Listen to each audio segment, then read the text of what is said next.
Welcome to the Seek Wilderness Podcast, a platform for outdoor adventures and storytelling, for gaining basic knowledge of hunting, fishing, and woodsmanship. A place to find inspiration to go do epic stuff this week. Seek Wilderness.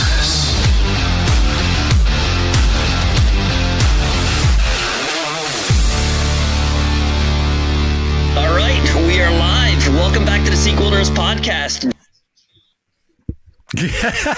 He just cut off. He must have hit a button or something. That's fantastic.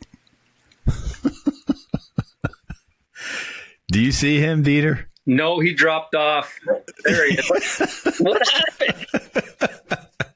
What happened there?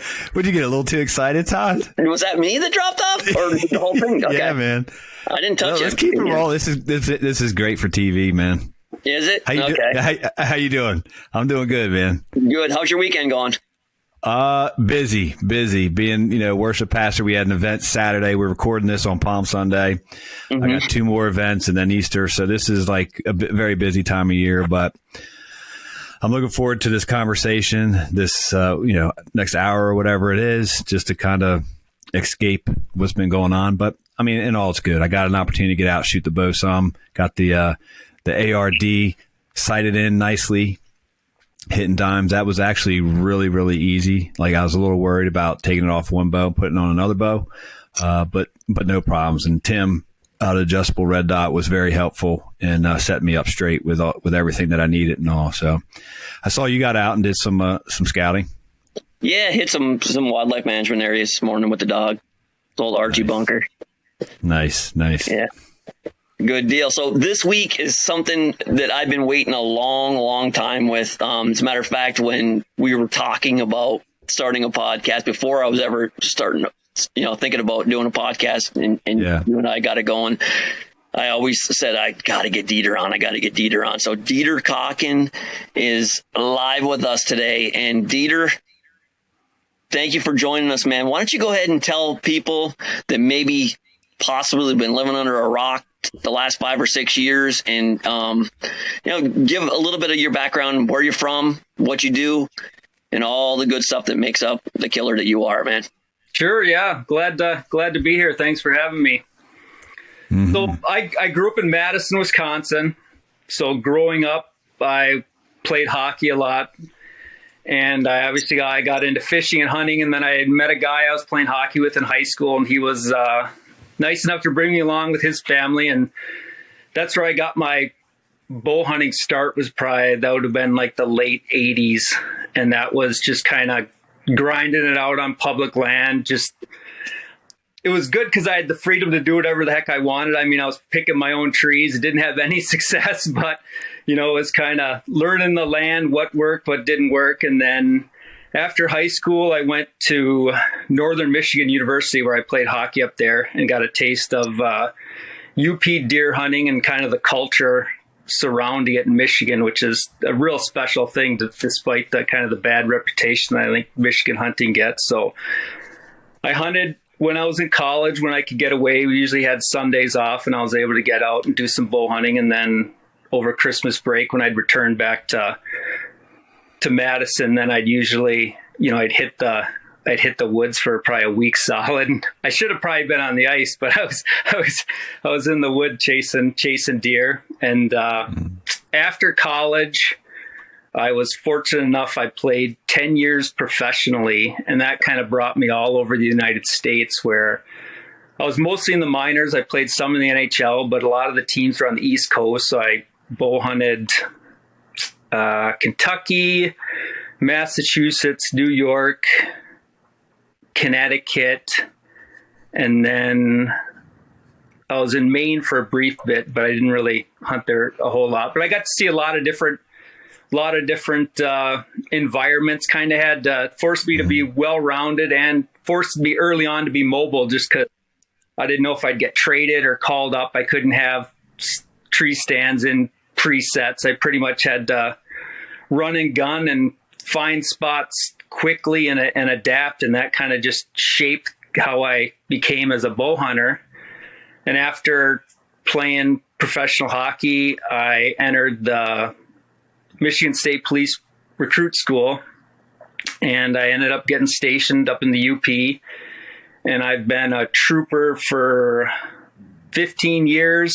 And then for the last 6 years, I've been in the canine unit. So that's kind of opened my eyes to a lot of different things with odor, and changed how I hunted, and how I think there's certain times you can maybe take advantage of their sense of smell compared to, it almost made me more aggressive rather than you'd think it'd be the opposite effect, where if you learned how sensitive their noses were and how capable that sense was for them, that would kind of get you going in the opposite direction where you didn't think you'd be able to get away with anything. But it kind of taught me that there were different elements to, their sense of smell that we kind of take advantage of as hunters. And a lot of that was that no matter how good they are at detecting odor, they're going to have to solve a problem. It becomes a problem solving, and you can make the problem really easy for them to solve, or you can make the problem extremely difficult for them to figure out. And if you make it difficult, then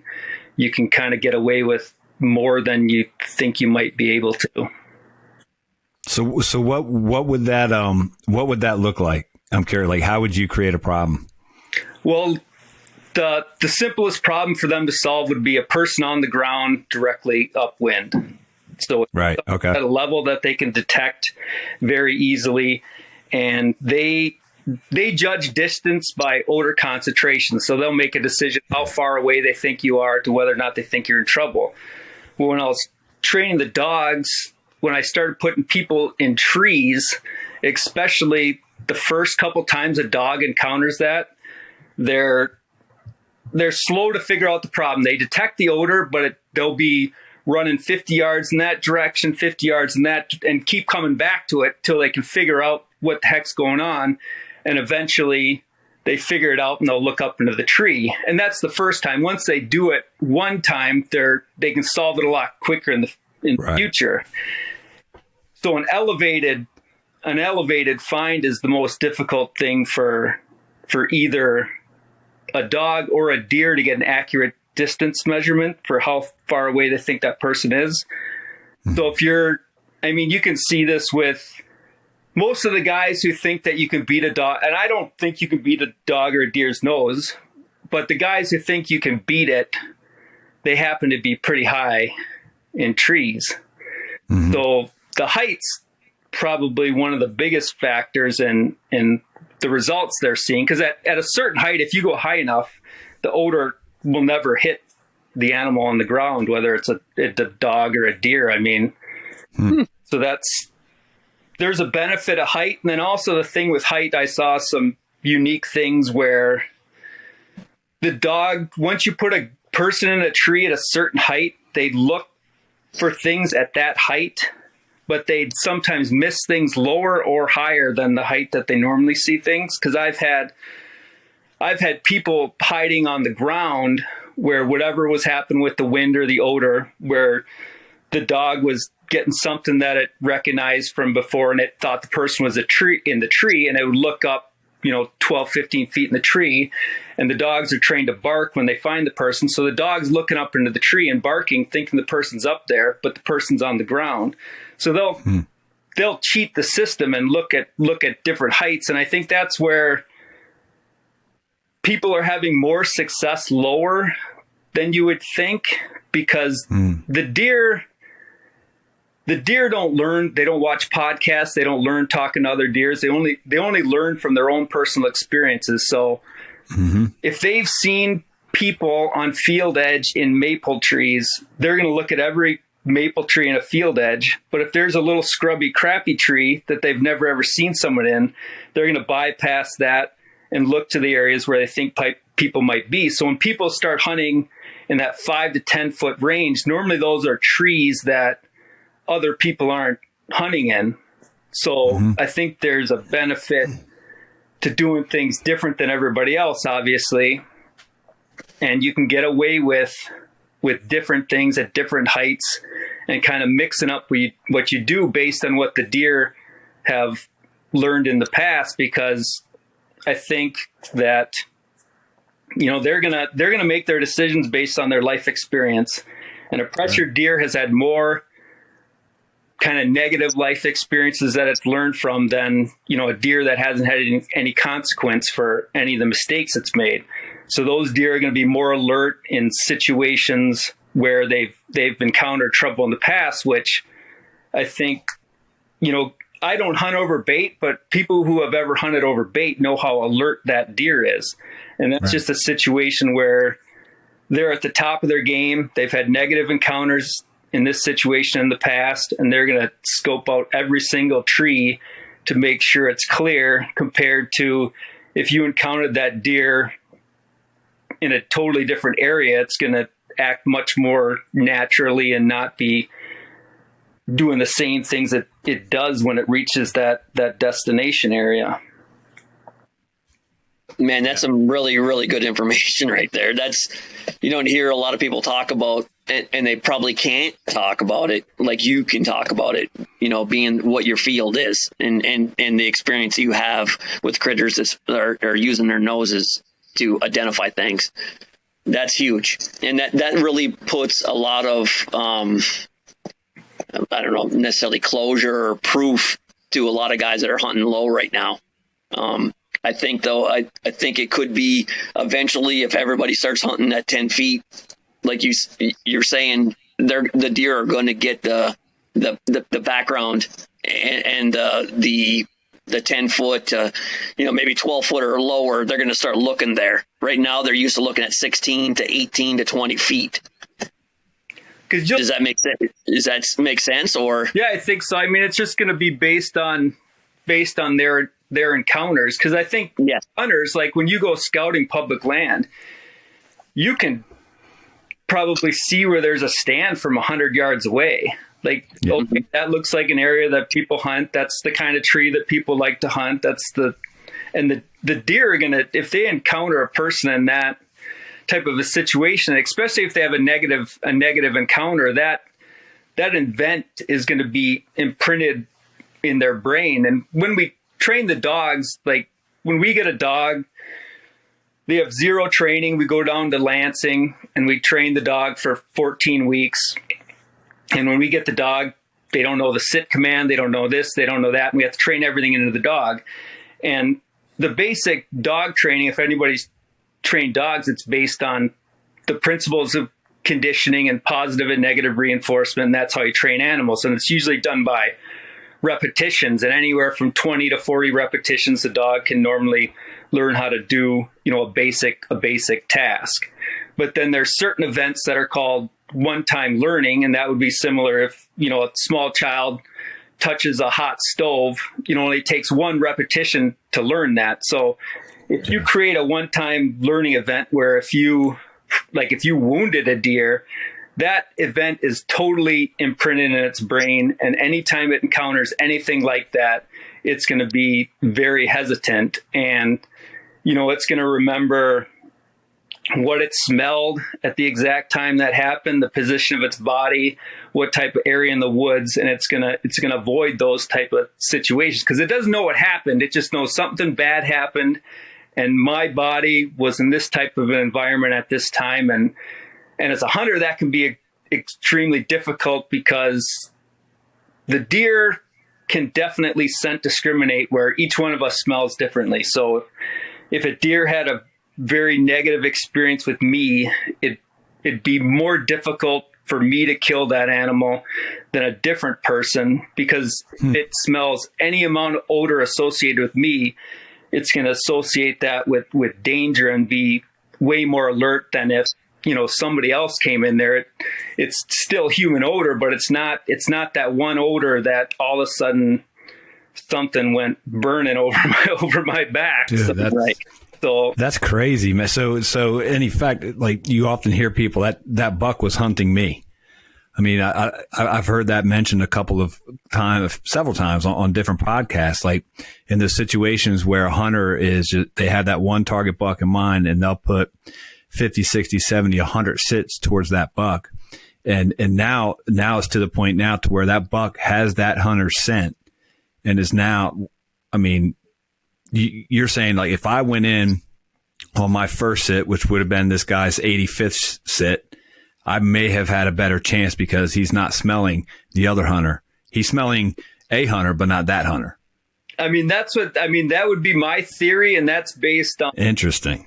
The dogs can 100% do it. Like, I can run a track through 50 people, and if he starts on the one person's odor, he's going to ignore all the other people and continue tracking the one person. So that the dogs can tell the difference between individual people. So, I mean, there's no doubt in my mind that the deer can do it. And if the deer, for whatever reason, are getting hounded by one particular person and one odor, or they had a very negative experience with that odor, then if they encounter that in the woods, they're going to be way more alert, or they may be way more likely to turn around and like, I'm not messing with this guy. Yeah. Well, my buddy DJ, he's a big turkey hunter. He's a big deer hunter too. But one of his things is when he talks about turkeys, and we can throw this off of the scent thing, obviously with turkeys, but what he'll always say is that, later in the season, that turkey, he's witnessed a murder. Like he was with another gobbler that came into a set and knew that spot right there, and he witnessed a murder already. You know what I mean? Like he ain't coming back to that set. It's gonna be a lot harder to kill that bird if you're in the same area and you're trying to do it almost in the same setup. That bird's not coming in. He witnessed a murder earlier in the spring, and he is not coming back. Obviously, that's not scent and deer. It's turkeys, but along the same lines, like you said, a negative effect. Like, yeah, if you're sitting on a bait pile and you were a 6-pointer and you came in with a nice 8-pointer and you seen the 8-pointer get killed on that bait pile in that set, he's witnessed a murder. Like that set is not. He's not gonna, generally gonna come back and with the same guy's scent, all that stuff. He's seen that before, and that's where baiting in Michigan or wherever you can do it, like those younger deer are taught lessons at those bait piles where, depending on the time of year, and there's a lot of good deer that get killed on bait or whatever. I mean, as soon as I totally gave up hunting bait, my success rate went way up. And so I don't believe it's the best tactic, especially on bigger deer, because they've been conditioned to that environment where they know it's a dangerous situation. And the analogy would be like anybody who leaves their house and goes to wherever, when you leave your driveway, you look both ways, you get onto the highway. But once you start driving on the highway, you kind of space out and you start thinking about different things until you finally hit your exit that you're going to. And then all of a sudden you start paying attention again. Well, I want to hunt the deer in those in-between areas where they're not paying attention. So I don't hunt destination areas. I hunt outside of bedding, but not really right on tops. Because I want them to be as kind of oblivious and not paying attention as possible. And, I'll hunt a lot of just off winds and try to get away with different things. I mean, I do some things maybe a little bit different where if I'm hunting leeward ridges, I always hunt the high side. Like I blow straight over the trail. Like I'd rather take the height advantage and then use the thermals in the morning than have, be on the low side where they have more likely to see, if that makes any sense. I always like height. I mean, but last year I shot my deer at 10 feet because that's, those were the trees that were available and that's what needed to be done. So, I mean, I think the biggest thing you can try to be as well-rounded as you can be, especially as a public land hunter, because, you're not gonna be able to pick your spots like you could on private land where, you might have a great area and you might get pushed out of there by other hunters, and you have to be able to adapt and kind of read and react from what's going on. And even with the deer, like we talked about how the deer are going to learn from the lessons that we teach them. Well, if you're hunting the high side of the ridge and you're starting to notice that this deer's starting to figure out, well, your best thing you can do is hunt stuff that's completely opposite in that area. So if you had to drop down to the bottom and hunt an evening, or if you had to hunt the swamp nearby and just kind of mix it up and do completely things different, because the deer are going to react to what you do. I think I've had a couple times where I've encounters with deer in a certain area. I had one where I was up on the top of a ridge and he ended up getting downwind of me, smelling me, and then he ran off into the valley. And I was, able to, based on the information that he provided me, okay, well, he feels safer here. He's not going to feel safe coming up here. If I get the same exact wind, I might as well go to where he went than hope and pray that he does the same thing, which wouldn't be very likely. So the more we can do different things, and podcasts have been awesome for information and everything, but I think if you listen to enough podcasts, you can realize that successful guys are killing deer in completely different ways, like totally different ways. And if you can take one thing from one guy and one thing from another and kind of shape your own style, I mean, you'd have to think the deer are walking by hundreds of trees in a day. And if you can find kind of a certain style that fits you, and as soon as you kill that first good deer, it gets way easier because you just try to recreate that same exact situation. And, even other states are usually the same time of year, but that's kind of the challenge, I think, for where a lot of interest in podcasts is, and a lot of guys who want to learn, and you can see it on the forums, for the most part, there's guys who want to get better. And, that's kind of my goal, is if I can improve every year and keep challenging myself to get better and learning from everybody I can and go from there. I agree with that. And I think being well-rounded is something that is obviously most people want to do, but sometimes the place or the conditions that they hunt doesn't, if they stay in the same areas that they live in or they're accustomed to, they're like a one-horse pony in that the fact that they get stuck into what has worked for them. However, as I get a little bit older, I start realizing that I only have so many places that I hunt that work exactly that way. And once you start to burn out all those places, if you want to get better and continue to get better and better and better and continue to be a killer on a normal basis, you have to make adjustments, and you got to get better at the places maybe that are not quite the same that you've always been good with and that are familiar with you. And like you said, you have to. The real good guys that can go anywhere and kill deer are the well-rounded guys. There's guys that are marsh guys. There's guys that are mountain guys.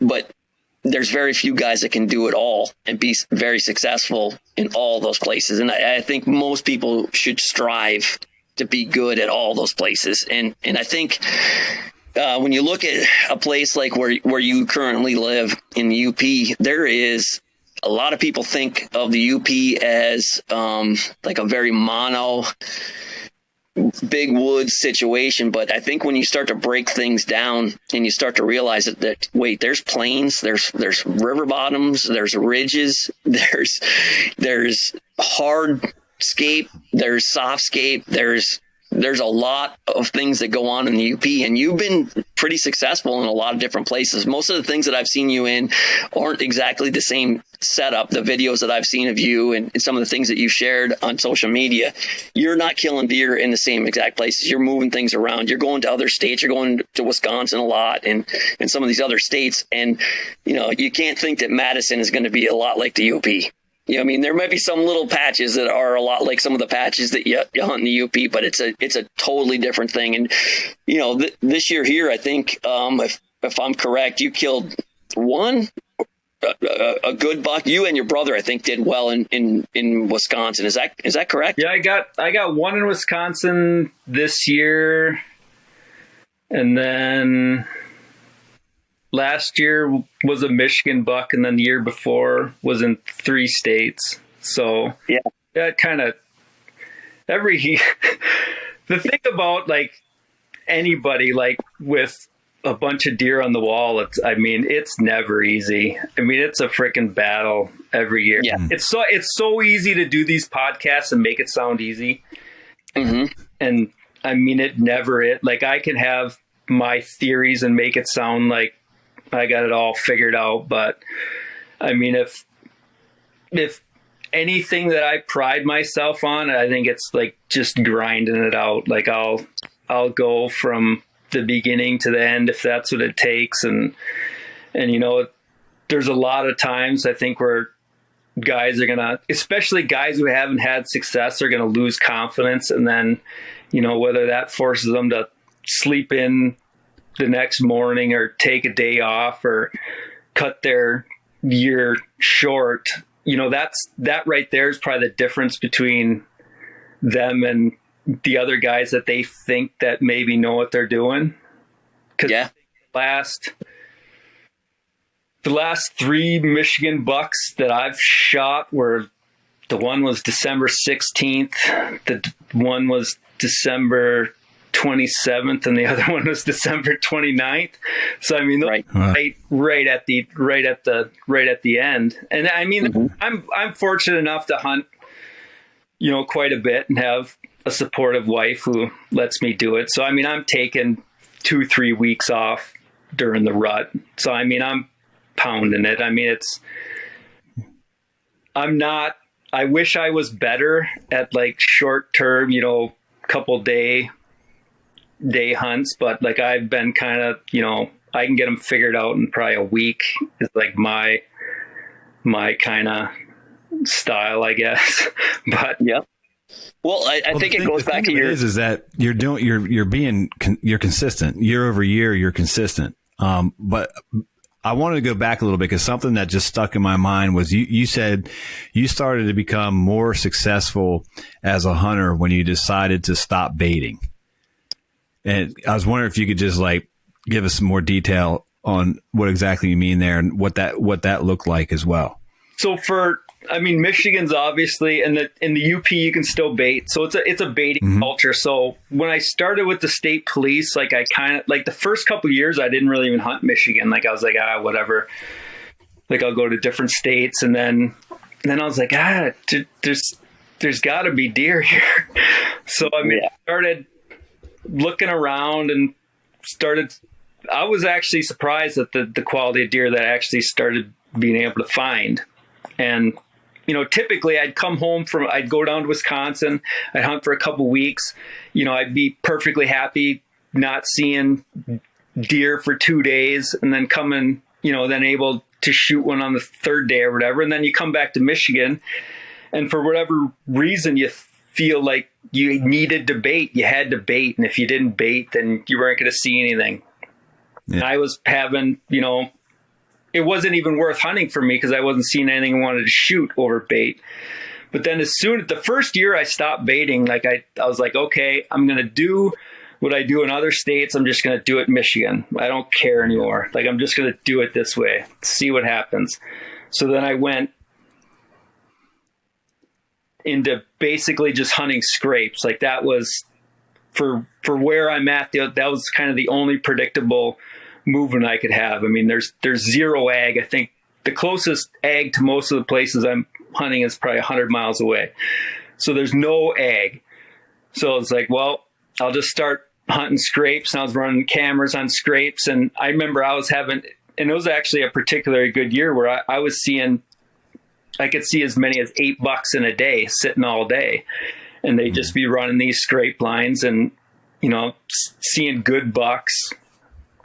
And just from there started building on, you know, what I started to learn from the terrain, because the terrain was totally different than, you know, ag or anything like that. It was kind of, you know, I was listening to other guys who are big scrape hunters. You know, I talked to Troy Pottinger on the phone and other guys who are hunting a lot of scrapes, and, you know, kind of taking what they were saying and combining it with what I was seeing, because my scrapes were totally different than the ones that they were describing, and, you know, kind of just ended up evolving in kind of a system to kind of locate these deer on scrapes and kind of mostly shooting them during the rut. And then recently I've kind of figured out how to take that into the late season. And then next year, my plan is I want to get better and dedicate more time to the first part of October and start killing deer at that point rather than waiting for November, December. Yeah, that's a good deal. So I think what your mindset goes back to your personality. So first of all, you're a goalie. I mean, and you took it to basically as high as you can go, especially if you were playing in the NHL. You took it to the, you're probably one or two levels away from being like a legendary athlete. You know what I mean? You didn't make it to the NHL Hall of Fame. So I mean that's what could be a little bit higher than where you took it. You took it as high as most people could ever have taken it. But when you look at like your home state and your home turf, and maybe you didn't get your plan didn't quite work out, and maybe you had some opportunities, but they just didn't make it all the way to where you got an arrow and a deer earlier in the season. I mean, that's basically like getting down by a couple of soft goals early in the game, but you still got to fight. You can't sit there and just roll over because you went down by a couple of goals. You got to fight through it. You got to fight through it. You got to have your team play with you. You got to put your plan together and just keep doing what the coach is telling you to do, and just do your part. That's all you can do is your part. And when you are killing the deer in December, and they're probably deer that you were aware of, maybe you had sheds off them, or maybe you had them pretty well marked by their tracks on roads and however, trail cameras or whatever. You stuck to your game, and I think that goes back to your personality a lot. And when you talk about coming back to the UP, and you felt like maybe earlier in your hunting career, you thought like, well, the mindset in the UP is, if I don't have something on my bait pile on a trail camera, I really don't have any deer around. There is no big bucks in the UP. But anybody that can take a look at the Upper Peninsula and think that there's no big bucks in the UP are completely brainwashed by that type of mentality. There is absolutely deer that are making it to 5 and 6 and 7 and 8 and 9 years old. There's bucks that are making it up there. No matter how bad the winters are, there's bucks that are making it. No matter how much a pack of wolves or a couple of packs of wolves are crossing over in their 3-day cycle in their area, they're making it. They're adapting to the area, and they're able to live and survive up there. You can't take a landmass that big and think that there's no deer that are making it. They may not be coming to your bait piles out there 100 yards off the road and on your trail that you got pounded back and forth to your ladder stand. And if you take that as your what is available in the UP, you are completely you've lost your mind to think that there's not bucks that can't get up to that age class up there. So for someone like you, I think probably the hardest part for you, Dieter, is finding the age class or the class of deer that you're looking for. Let's maybe take a step back and take a look at what you're doing to find those deer in those areas. And there's probably some areas that can continue to produce for you once you find them. But what is your process of trying to find that age class of a deer, or the deer that you would like to put your tag on? So right now it's evolved to, like, I have some areas like you said that are good, and then I'll run cameras. Like if I can run cameras and get velvet pictures on, most of those are on like year-old mineral sites. Like we can't put mineral down in the summer, but if you put it down the year before, it's still you're going to still get the same benefit for your pictures. So I'll run those cameras on minerals, and then usually right when they start go to hardhorn, then I'll transition all my cameras. Like when I start I'll usually go to like North Dakota or Kentucky or somewhere in September. So I'll transition all my pictures or all my cameras onto scrapes in September. And then typically, just because of time and being busy doing other stuff, like I wasn't hunting that much early in October. So those probably sit until I come back from whatever state I was hunting, the last part of October, first part of November. And then I come back from Wisconsin and then check all those cameras on scrapes. And the biggest thing about the scrapes were that I started to realize that, the scrapes are they are way more important for hunting up here than they are in like states where there's just scrapes everywhere. Cause there's not that many scrapes. Like we still have 3 feet of snow, so I can't scout now, but I mean, I could put 10 miles on walking, and if I find one good scrape, I'm happy. There's just not that many of them. So when you find one, it's going to be important. And if it's in an area that you have some kind of advantage, then, those are the money maker spots. But there's days and weeks where you'll get pictures of every single good buck, in one day or over a week period. And then, they seem to be very nomadic, where they'll be there and then they'll disappear for a few days. So it's different hunting, to where I'm very mobile, but a good spot's a good spot, whether or not you sat there the day before. Mm-hmm. Up there, it almost feels like if you don't see, the deer for 3-4 days, like your chances sometimes are getting better. Like if you're not getting them on any of your cameras in that whole area, he's gone. So it's like, well, if I can minimize my impact getting in and out, if I can hunt like an ace spot where, I'm not going to educate him, and if you're there at the right time, then he's going to come back. And, the weather has a lot to do with it. If I can get a 25-mile-an-hour wind with the snow in my face, it's go time, because for whatever reason, that's when they like to start covering ground. Mm-hmm. Kind of you learn every year. I mean, because that's the biggest thing. Like the big wood stuff up here is big. So, I mean, I have like 5 different areas that are at least 50,000 acres apiece. So, I mean, you basically look at the map and see what kind of fits your style, what you find interesting, go in there and you got to narrow it down to, 40 to 100 acre sections and concentrate from there. You can't tackle 50,000 acres. You have to find something that's interesting. And for me, it's usually, if I can get to areas with water, it's just way easier to read sign, and the trees that they like to rub on grow in those areas. It's easier to read tracks, easier with scrapes, and just to find the stuff that makes sense in my mind when I'm scouting. And mm-hmm. that it's not where I'm at, it's not flat, which I don't like flat stuff either, which is a lot of like the Eastern UP and stuff like that. So we have rolling hills, and, some areas are even called mountains or whatever. I mean, they're not huge or anything, but, there's topography and different things to work with and different things to take advantage for us from, like thermals and predicting where they might bed and stuff like that. It's way easier when you have topography than flat stuff. I agree. Yep. So are you finding like I hunt a lot of marshes down here, saltwater marshes, and they're pretty expansive.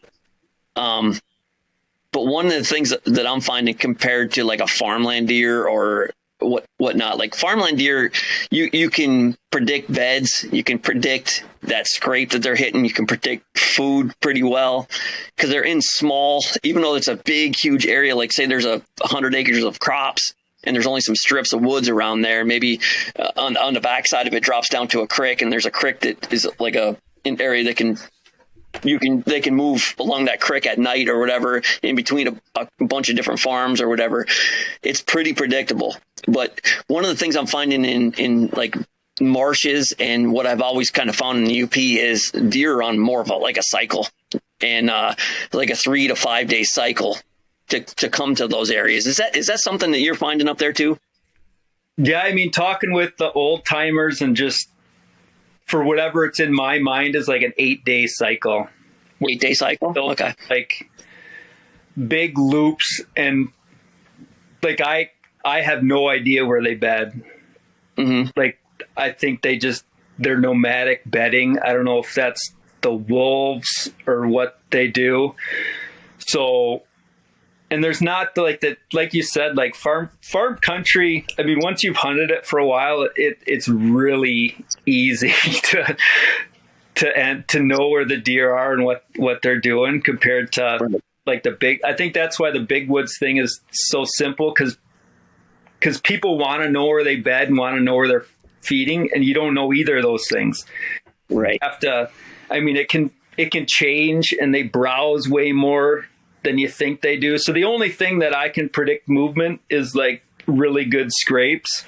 So that's what I key in on. And, you know, we have acorns, and the acorns can be good. And if you're lucky enough to find an isolated apple tree, you can get it done early. But I think the hardest thing about big woods is confidence. Because I think confidence kills more deer than anything. Like if you're confident and you have like average spots, you'll be way more successful than a guy with really good spots who has no confidence.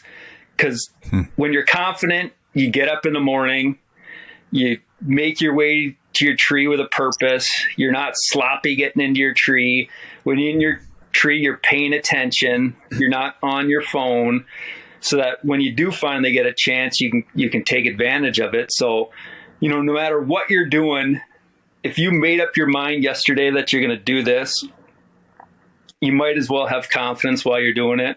Like if you make the decision that you're going to change your plan, then that's fine. Then have confidence in your change. But if you're going to be in a tree thinking, what the hell am I doing here? You know, or it's not worth getting up in the morning, then your success rate will go down in a hurry. So Todd and I are heading to the UP. This will be my first experience in big woods and in the UP. Our plan is to get there for the opener. Oh, in October?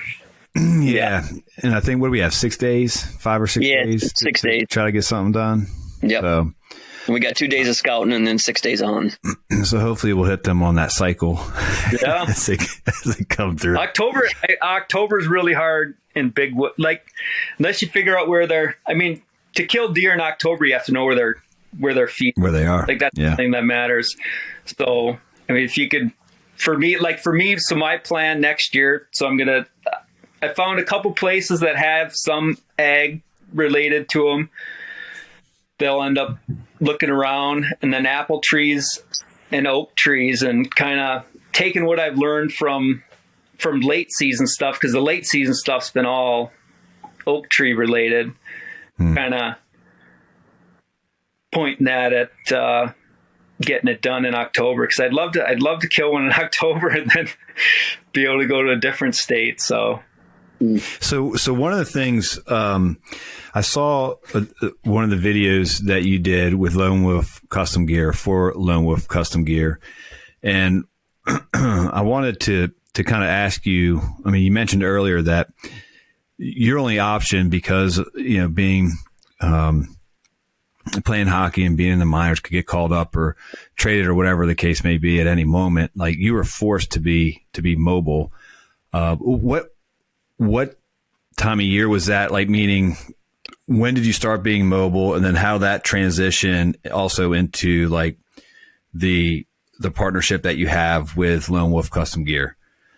Like, do you know what I'm saying? Yeah, no, I know exactly. So when I was younger, I was super secretive, and I think like a lot of people. And then with hunting, it hit a point where I wanted to be a part of something. Like, I wanted to be part of a team again, and I have that. And then you'd go on a forum or whatever, and it'd be like, there's like way too many people to be like, you didn't feel like you're part of like something. So I was like, okay, well, I want to get involved with some companies because I want to be part of a group of guys who are hunting like me or doing it like me. And going back to like my mobile growth as a mobile hunter. So, I mean, early on, it was just, you know, junk tree stands on your back. And then in like 2005, I read John Eberhardt's book. So I've been hunting out of a saddle since 2005. And then in like 2007, I bought the original Lone Wolf Assassin saddle platform, so the old school one. So I hunted off that for like 10 years. So that was basically my setup for 10 years, was an old school trophy line saddle and the Lone Wolf ambush platform. And then mobile hunting started to get real popular. I think it was probably, a couple years after Lone Wolf Custom Gear kind of had their relaunch and was coming out with that stuff. Mm-hmm. And I had a Facebook page that was, it was a fake name to begin with because I had no intention of using it. And then that thing spiraled out of control because I started posting stuff under this fake name. And then he kind of got his own identity. And I started reaching out to a couple companies, and Lone Wolf was like one of the first ones. I reached out to Justin Hollinsworth, and I think I just hit it perfect to where like nobody, I don't know if they're really accepting people or if they're just starting to take like pro staff guys or whatever. Yeah. Then I got accepted with them, and that's been a great relationship for me. I mean, not to name drop, but just, right. I mean, I talked to Andre on the phone yesterday. I saw Cody last weekend. The other guy, the team, it's a good group of guys. They have gatherings. It filled that void that got left for me when I quit playing hockey, the hunting space at least, where it was, I'm not as interested in being as so secretive, because for me personally, there was just more of a benefit to being part of a group. And that's kind of how I got involved with that, with them. And that's really the only company that I really, got involved with. I wasn't, I wasn't looking to be a part of 10 different companies. I just wanted, be a part of a group. And I think I answered your question, but no, you did. I wanted to know like when it was where you started like really getting into the mobile. And you mentioned that was early 2000. And then I think it was around 2017, 2018, the partnership happened with Lone Wolf Custom, somewhere around there. It's gotten so much easier, like for guys coming into the mobile world now. I mean, back in the day, for whether or not this was legal, but I mean that it was the screw-in steps and all that. It was a climber. It was a climber step for me. I mean, early 2000. Screw-in steps or climbing up limbs, and then it was, the full-length Lone Wolves. And, the first couple times you hang and hunt is a total freaking nightmare. Yep. Till you figure out your system. And then now with how well stuff is integrating, and, currently I'm running the ambush platform, and then me too. Well, they're double sticks, and just, I mean, weight wise, I mean, it's not even inconvenient now to set up and take down. And that's where it's evolved for me. And as soon as you start being really mobile, like especially up here, like I've always went back and forth with baiting and whether or not it'd be good for me or bad for me if they banned it up here. But the fact that you can do it up here, it limits basically my competition to where they're going to have fixed stands, they're going to have bait. I'm going to be able to figure out where everybody else is pretty easily. And if I'm doing something else, there's going to be, advantages in my favor. Yep. So just being the deer don't know how to deal with a mobile hunter up here just yet. I don't think, they've got the bait piles and the fixed stuff figured out, but if you're bumping around and jumping around, I mean, you can really catch them off guard. And I was shocked at the worst thing about hunting Michigan, especially over bait, was like it was like you were hunting a totally different animal than any other state. Like it was just like they'd act so unnatural, and they were so keyed into their surroundings, and you couldn't get away with basically any movement or any odor. The does would be blowing and everything. But as soon as you stop hunting bait and hunting, the same place, then all of a sudden you're dealing with deer acting normal again. And it was a totally different world where, the does would act normal. The bucks would just walk by like normal, and compared to, them hitting the brakes and staring around and stomping their feet for 20 minutes before they decide to come in. Yeah, I think it's the same here in Jersey. Wouldn't you say, Todd? I mean, as far as like using it to a non-baiter, using people who bait to their advantage. Yeah, definitely. I mean, today I walked some land in a wildlife management area here this morning with the dog, and I walked, I think it was about 700 yards on a transition between like a small little holly ridge that dropped down into a creek bottom, and I figured I'd just walk the transition. It was a spot that looked like would be a good spot I could get away from people, and literally in 700 yards there was like 22 tree stands, all ladder stands. Guys had 4 lanes cut out right to the ground around their ladder stands, and got to be honest with you, in the 700 yards that I walked on my track, I didn't see one scrape or one rub. Now, I know those guys are probably killing deer over those things, but there was no bucks that were leaving any sign. I mean, they totally changed the way deer operate along that and that should have been a really hot transition, but it is what it is. I wasted a morning this morning in there, but I won't waste that time in October. So I dropped the pins on every one of those things, and I know where to and where not to go. So exactly. That's just the way it is. Yeah, because we're at least blessed up here that we don't have to deal with the population. Yes, so you can fairly easily get to areas where nobody else is, and it's just a matter of how hard you want to work for how far you're going to get. So I mean, I love hunting the UP because if you do find if you do find a deer, you can follow him for your heart's content. Like you could hunt him to the ends of the earth. It felt like you, go anywhere, do anything, wouldn't run into fence lines, don't run into other people. Like compared to other states, it's just a pain in the butt, like running into different property lines. I mean, you can go up here. You can, if you find good sign, if you get eyes on one, I mean, you could chase. Yeah, around here we have to use our mapping really like big time as far as borders and stuff like that, because we have to know, we could be 20 yards into somebody else's property, you know what I mean? And before you know it. So you really, really got to know your borders. So you got to have a mapping system. In the UP, John, one of the things you'll see up there is it doesn't really make a difference. You don't really need a map. I mean, you need mapping to drop pins and you know what I mean, for your scouting and stuff like that. But as far as borders and state property, and it's nothing like what you're used to. You know what I mean? Wow. It's you can cut yourself loose. If you go down a dirt road, a 2-rut road or whatever, it's state land, man. You know what I mean? Like if a guy doesn't want you on there's a camp at the end of the road or something like that, he'll have a gate up or he'll have it marked off. You know what I mean? Yeah. And if he doesn't have it marked off, then he doesn't care if you go in there. That's just the way the UP is. I think it's 91% public land. Is that pretty close, Dieter? I think it's close to 80. So I think it's like 80? There's 10 million acres in the UP, and right, 80% of it. Yeah, you can go, which is it's liberating, but I mean it's challenging at the same time. Lower deer densities. Yeah, no ag. I mean the southern part of the state, like where I think you probably are going to be going. There might be a little bit more ag compared to like the north and along Lake Superior. No, we'll be along lakes. We'll be by Lake Superior. Yeah. Okay. So now I have this image.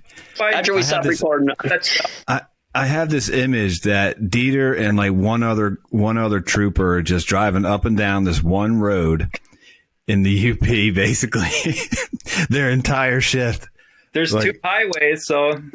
Yeah, you're on 41 or 2, pretty much. Yeah, that's it. Yep. If you don't think that Dieter's got a set of binoculars in his squad car, you're crazy. I guarantee the man's got a set of binoculars. But it's all just for state work. I get that. So.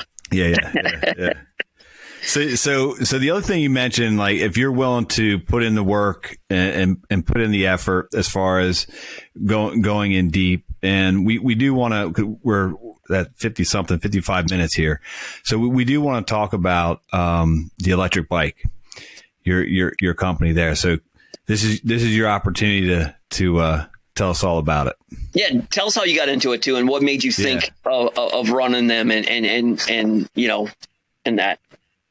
So yeah, I mean, I think like every kid, I mean, we grew up on our bike. We're biking all over the place. So, I mean, I had a bike my whole life, and then my father-in-law, he was actually a Trek dealer, and he was kind of building bikes he rented them out of the Porcupine Mountains up in the northern UP there.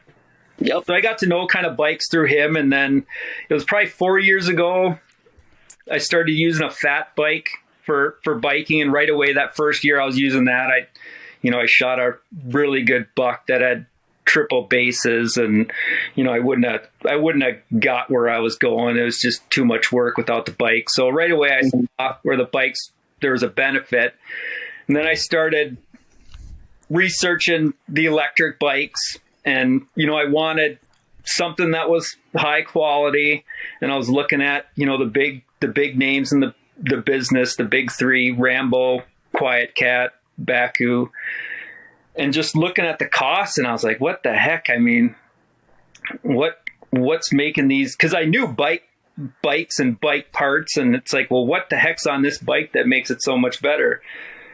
So then I was researching the motors and the batteries, and my plan was just to build one myself, where you can take a mid-drive motor and put it onto a fat bike and get a battery and just do the whole thing yourself. And through that kind of research process, I got tied in with a couple different companies they're basically the companies that supply the big three in the industry. So they're giving those guys all the parts. They're actually assembling all the bikes and shipping them over here, because I mean, I don't think any of those companies really build bikes. They just import bikes and resell them. So through that process, I learned that I could get a bike that was kind of close, a fully completed bike that was kind of close to what I wanted through these companies. And then I could just take that bike, rip it down, make it better, and kind of make it suited for hunters, where I could offer a product that was very similar to what they could get from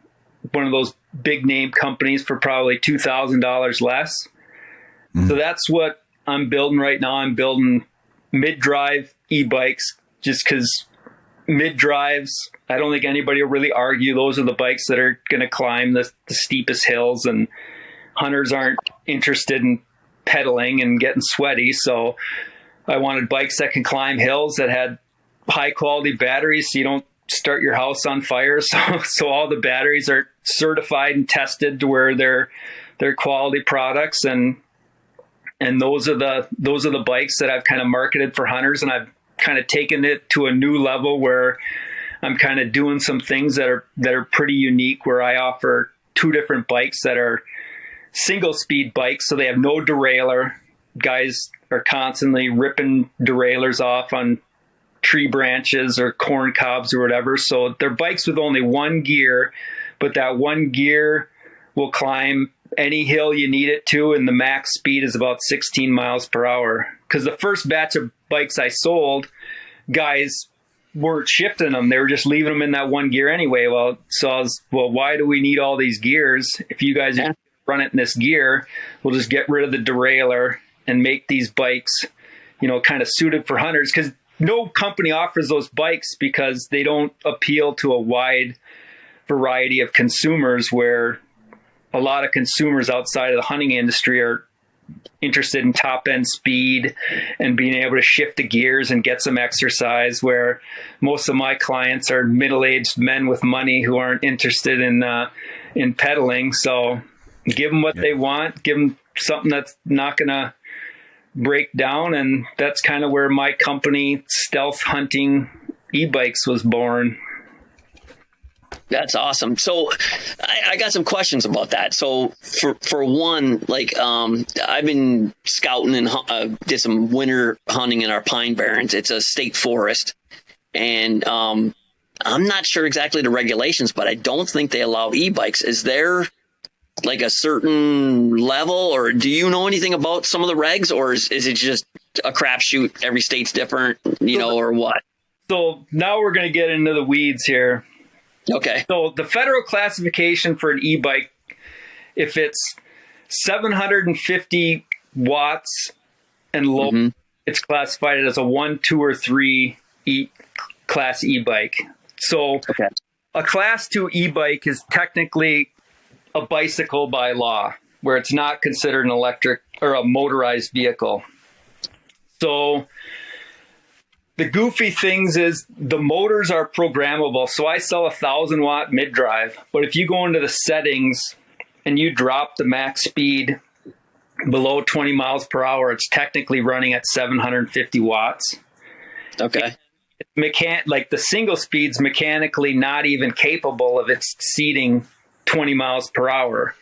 And over 20 miles per hour is a class 3. So technically, 750 watts traveling 16 miles per hour is a class 2. But the goofy thing with the laws are poorly written.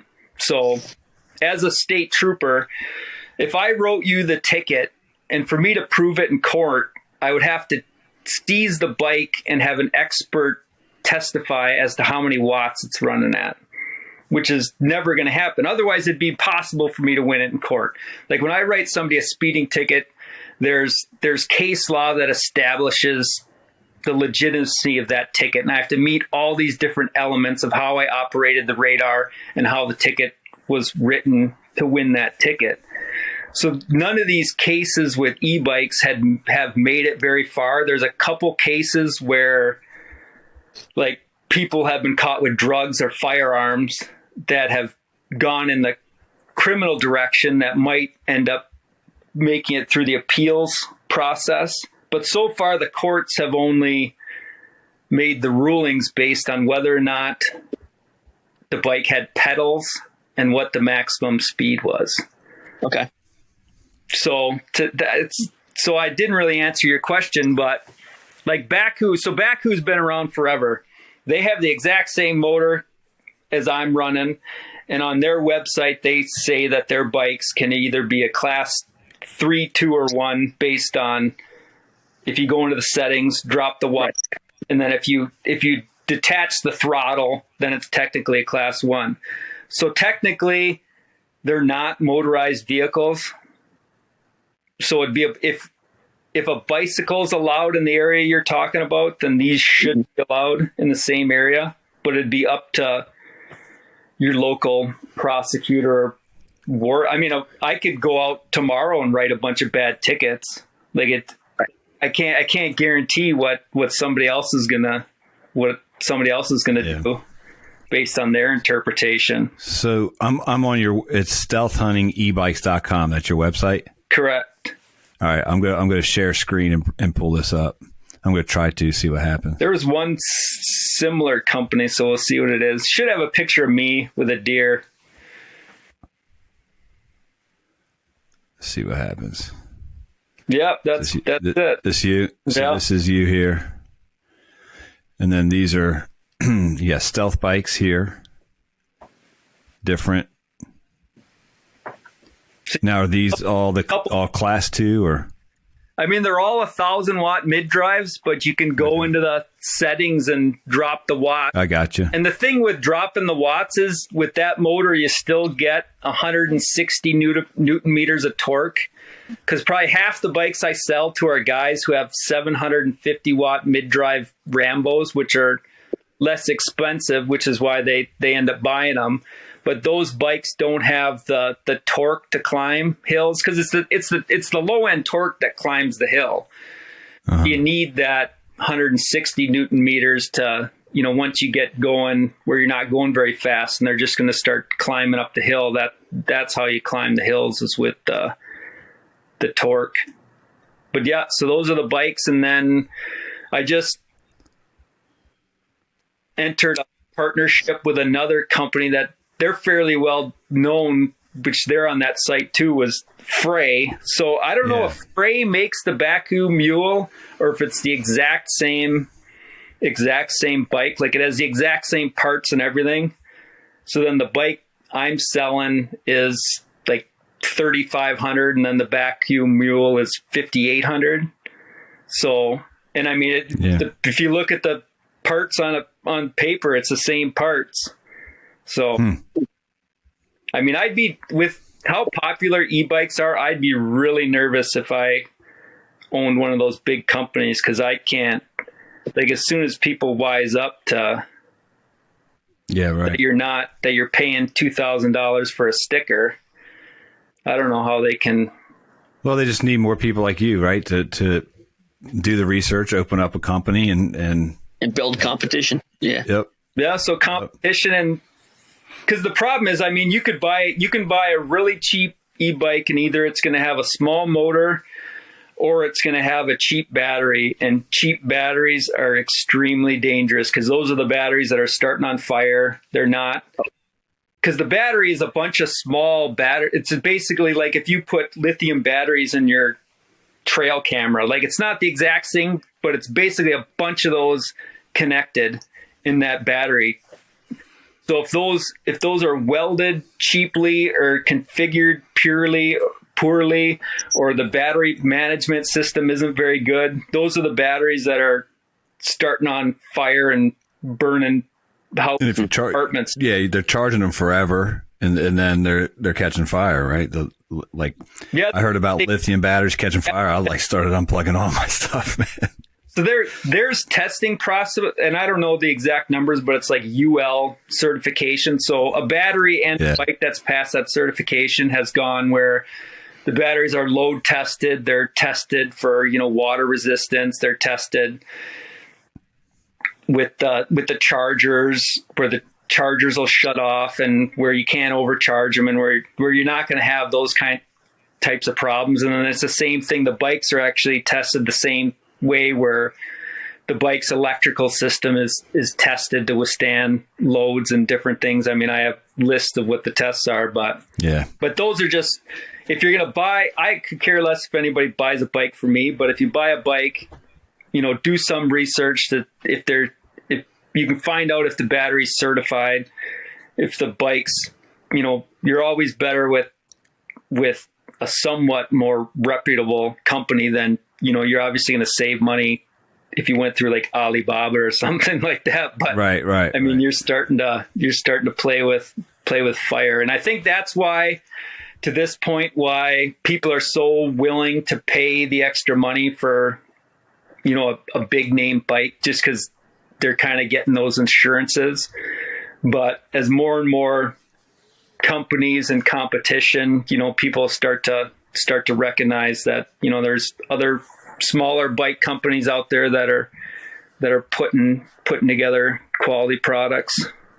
Mm-hmm. Well, I think that, like, when you talk about a hunting bike built by a hunter, I mean, I think your accessories are probably catered, a little closer to the lines of what a hunter actually needs to get back in there and to hold the equipment that he's going to have. I would assume that I went on your website a couple of different times to take a look at things, and it seems like they're well designed for the hunter, and the bags and whatnot are kind of designed for the things that you're going to need when you go out in the woods. Is that correct? Yeah, I'm starting to get like some custom fabricated parts, where I'm getting fabricated racks for the back, and and then I kind of looking at what parts are the most important for hunters, and hunters are extremely hard on equipment, so you have to look at what are they going to do. And one of the things that I swap out on all my bikes is the headset, which is basically the front end. And anybody who's had a bike where there's some play in the front handlebars into the bearing system in the front of the bike, that's the headset. And all these bikes coming from overseas have cheap headsets in them. So that's something that's going to fail on a lot of the cheaper bikes. So I'm putting the highest quality headsets in there from basically, American bike racing companies, where those guys are doing jumps and doing all kinds of stuff and beating the bikes. But it's like the front end of your car. I mean, bike parts are going to wear out if you're really hard on them. And, I'm trying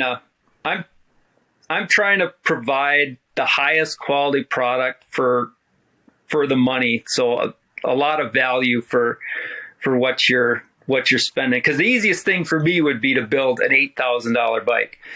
Like, I could just put the best of the best on it, but I mean, just build a tank. You could build a e-bike tank if you wanted to, but it would just be so ridiculously priced. Yeah, it's just too expensive. So I'm trying to find that sweet spot for, you know, where guys are getting value if they want to like put high end, because you could spend $1,500 on a set of wheels on a bike, but I can't put those on the bikes to start just because the price gets too high. So I mean, you get a decent wheel set. If you pound the crap out of it, you might have to replace something, but you know, you're getting value to start off. And you know, basically a lot of the parts are exactly the same on a lot of the bikes. Like if you tear apart one of those big name bikes, I mean, if you look at the one spec sheet, I mean, it's the same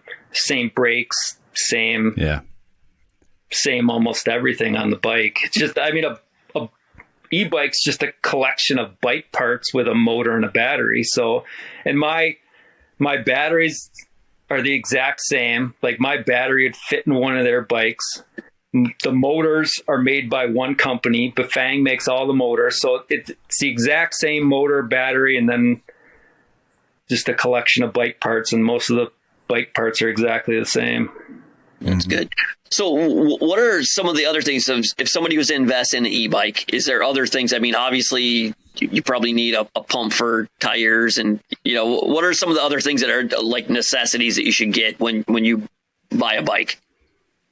Yeah, you can do. So there's actually tire liners. So Tanis tire liners, I have a contract with them too, where that's it's a foam, it's a puncture resistant foam membrane kind of between the inner tube and the tire. So if you have something sticking to the tire, it won't make its way to the inner tube.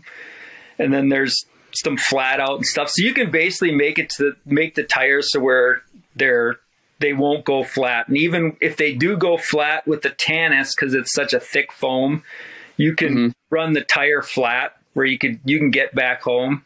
So I mean, The tire liners is the big thing because you don't want to get a flat. You could keep a spare chain because I've never broke a chain, but that's the one thing that, you know, if you broke your chain with what the mid drives are just so much power that there is a chance you can break a chain. But typically if you're in the wrong gear trying to go up a hill, and all my bikes are geared to where I use the smallest front chain rings out of anybody. So a small front chain ring is basically a hill climbing gear. And what that does is it takes a lot of strain off the motor, because you're not forcing the motor to work in a gear that would be a difficult pedaling gear if you're actually just pedaling the bike. So it's easier on the motor. It pulls less amps out of the battery for it to work. So you get a better battery life, and then it reduces some of the wear and tear on your drivetrain. So just stuff like that to make the bikes last longer. But for in the field, I mean, they're pretty strong. I have one buddy who he bought a bike, and he's a guy who can break anything. So he pounded the crap out of the one bike, and I mean, he had his fair share of you know, broken shifters and stuff. But I mean, the bike worked from the beginning of the season to the end of the season, and he was running it to, I think, -5 in Nebraska. He ended up shooting a big 12-pointer using the bike, just because the bike. And you kind of asked me about what the bikes open up for hunters, and for me, it gives me access to areas I otherwise wouldn't be motivated enough to access. And then it gives me the ability to hide my vehicle. So I will park my truck, and, you know, even if I could park right by where I'm hunting, I won't do that. I'll park it a couple miles away, drive the bike in. Nobody has any idea where I'm at. They can't, you know, try to figure out what's going on from where my vehicle's parked. Because I think we've all learned that if, you know, you could have a awesome secret spot. If you park there 2 days in a row, you know, the cat's out of the bag. So just using the bikes, even if you're just driving down the road, using the bikes kind of to throw people off. And then, if you're lucky enough to find areas where, like up here, a lot of the stuff's getting gated off, where you can use the bikes, but you're not supposed to drive vehicles or four-wheelers or anything like that. So using the bikes to access further than you otherwise would be able to. Yeah. That's awesome advantage, man, without a doubt. Very stealthy. Yeah, I can definitely see, like, Dieter, you don't know, I've primarily hunted private land, so this is really my first year on putting a lot of focus on public, and obviously the UP will be public, and then some other states and stuff like that. So just as a total, using an e-bike never really crossed my mind, just because I never had a need for it. I can see the advantages of being able to get further. My question is, like, the maneuverability. Like, are you taking this thing like through the woods? Like, if it is big woods and kind of open, are you taking it through there? Obviously you're not going to take it through a swamp or anything like that, but because my main thought is, like, well, we have all these. I mean, we have like road access, and what you mentioned was a good one. You can only park at this gate, but then if you really want to get to where you got to get to, you got a mile and a half walk. And you say a half a mile of it's going to be on a dirt road that only a tractor can drive down. Do you know what I'm saying? Yeah. So are you actually taking those into the woods, and are they maneuverable like in that fashion? And so I drove mine through like a flooded swamp. It was like a foot of water with like waist high grass and stuff like that. So I was driving that. It was a place that it's an awesome spot, but it was such a pain in the butt to hunt. And then just because it was far to get there, and then once you got to the swampy grass, so I was driving my bike within 100 yards of the tree. Okay. I mean, I hunted that place 4 days in a row, and it was like a dream. You don't even get sweaty. You get an air conditioned ride. Yeah. A lot of the guys hunting like private. Like, I had a guy who bought a bike for me, shot a huge buck in Illinois. And it was one of those days he got off late work. He would have never hunted it, but he's like, I got the bike, that'll get me to my stand quick enough where I think I can get a hunt in tonight. So He did it, drove his bike straight to the tree, shot the buck within 5 minutes of being there. He would have never hunted there without the bike. He would have never even tried it. And the deer, they'll really tolerate a lot with the bikes. Like, for the most part, they'll just look at you, and they won't spook. They don't necessarily associate it with danger at this point. Right. And a lot of guys are driving it. I don't know if I usually park mine probably 100 yards away, but guys are driving right to the tree, and they're saying that as long as they lay it down, it doesn't bother the deer. Like, if it's upright, it freaks the deer out. Mm-hmm. But if they lay it down, then it's no problem. So a lot of private guys are using it because they can access different parts of their farms where the four-wheeler spooks the crap out of the deer, but the bikes are quiet. And especially like with those single speeds I'm selling, so you don't get any of that chain rattle from the derailleur and the chain being loose and that. And then you can drive through grass and crap, and it's not snagging on the derailleur. So that's cool. That's good. Anybody who's ever bought a bike and I'll put a caveat, and is a serious hunter, will never go back to not using the bike, because it opens up different worlds. Like, so many more areas, so many more tactics. And like, I can't even think of how my hunting strategy for next year would change if I didn't have the bike. Like, it's all built around the advantages I can get from that bike. Because the deer I shot last year, I would have never shot without the bike. That huge triple bait one, I would have never shot without the bike. Yeah. I would have never got half the information I got last year without the bike, just checking trail cameras and stuff and doing different things, taking, okay, I just got out of the tree. I got 45 minutes before I have to really start thinking about getting into my evening set.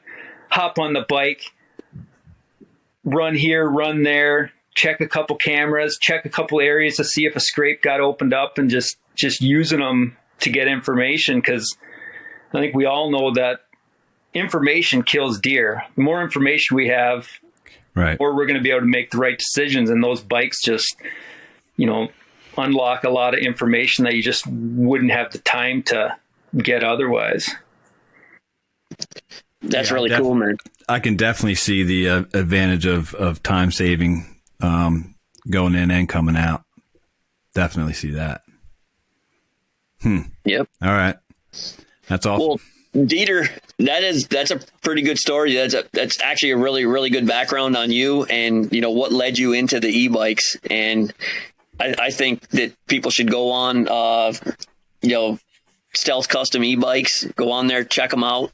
Maybe go on either Ranger Matthews or Dieter Kochan or Stealth EBikes. Ranger Matthews got shut down. So when I was in Kentucky in September, I was in like one of those public campgrounds or whatever with public Wi-Fi. So my account was hacked.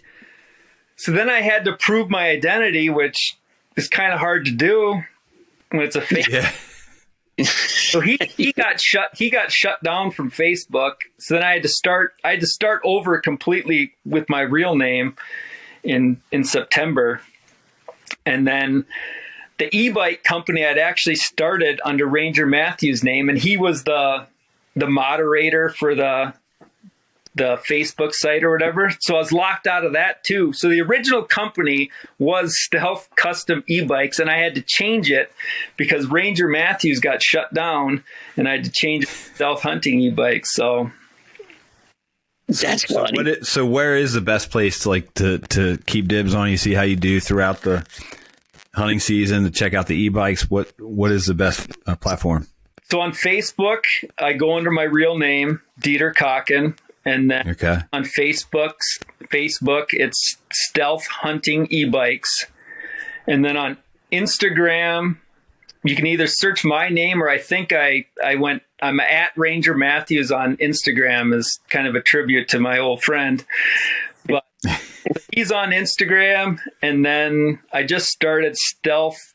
I think it's at Stealth Hunting, which is at Stealth Hunting EBikes on Instagram. And then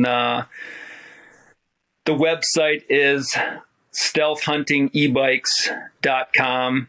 And then if anybody wants to order bikes or questions, they can send me a message on Instagram or Facebook or give me a call, just because I recognize that it's a big investment. So I want people to get what they want.